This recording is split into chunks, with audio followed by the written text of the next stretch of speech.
గంగా నది ఎక్కడ పుట్టింది అని అడిగితే చాలా మంది వెంటనే గంగోత్రి అని చెప్తారు. కానీ నిజానికి భగీరథి, అలకనంద నదులు కలిసిన తర్వాతే ఆ నదికి గంగా అనే పేరు వస్తుంది. ఆ పవిత్ర సంగమం ఉన్న ప్రదేశమే దేవప్రయాగ్. హిందూ సాంప్రదాయంలో దేవప్రయాగ్ అత్యంత పవిత్ర క్షేత్రాల్లో ఒకటి. ఇక్కడే ఉన్న శ్రీ రఘునాథ ఆలయం వేల సంవత్సరాలుగా భక్తుల ఆరాధన కేంద్రంగా ఉంది. గంగాదేవిని దర్శించుకునే ముందు లక్షలాది మంది భక్తులు ఈ ఆలయంలో శ్రీరాముడిని దర్శించుకుంటారు. కానీ ఈ రోజు మనం చూస్తున్న ఆ ఆలయం ఒకప్పుడు పూర్తిగా నేలమట్టమైందని మీకు తెలుసా?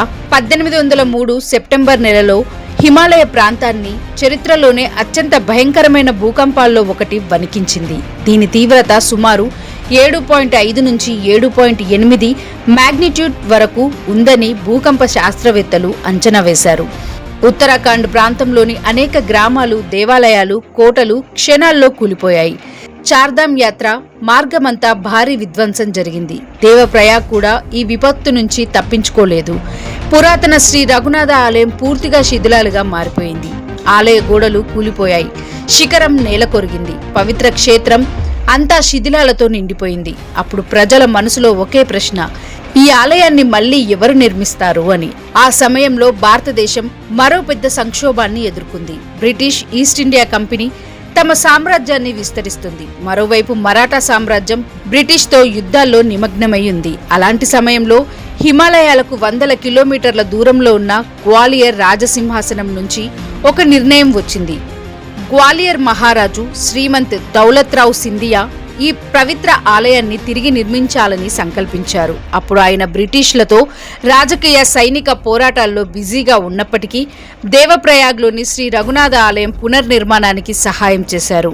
ఆయన ఆధ్వర్యంలో ఆలయం మళ్లీ నిర్మించబడింది. ఈ రోజు లక్షలాది మంది దర్శించే ఆలయ రూపం పునర్నిర్మాణ ఫలితమే అని అనేక చారిత్రక ఆధారాలు పేర్కొంటున్నాయి. మన పాఠ్య పుస్తకాలు ఎక్కువగా యుద్ధాలు, రాజ్యాల మార్పులు, బ్రిటిష్ పాలన గురించి చెప్తాయి. కానీ దేవాలయాల సంరక్షణ, పునర్నిర్మాణం, ధార్మిక సేవల గురించి అనేక చారిత్రక సంఘటనలు పెద్దగా ప్రస్తావించబడవు. అందుకే గంగ జన్మస్థానంలోని ఈ పవిత్ర ఆలయాన్ని పునర్నిర్మించిన మరాఠా మహారాజు పేరు చాలా మందికి తెలియదు.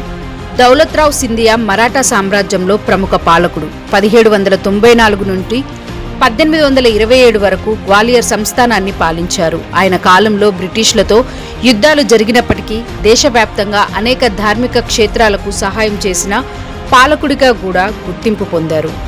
దేవప్రయాగ్ కేవలం 2 నదులు కలిసే ప్రదేశం మాత్రమే కాదు, అది భారతీయ ఆధ్యాత్మిక సాంప్రదాయం, భక్తి, సంస్కృతి, చరిత్ర కలిసిన పవిత్ర భూమి.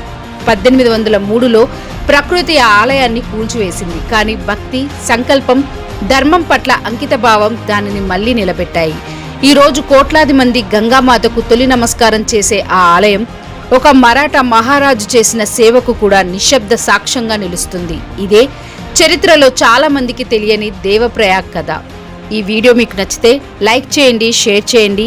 ఇంకా ఇలాంటి చరిత్రలో దాగిన నిజాల కోసం NOF మిస్టరీ ఛానల్ను తప్పకుండా సబ్స్క్రైబ్ చేసుకోండి.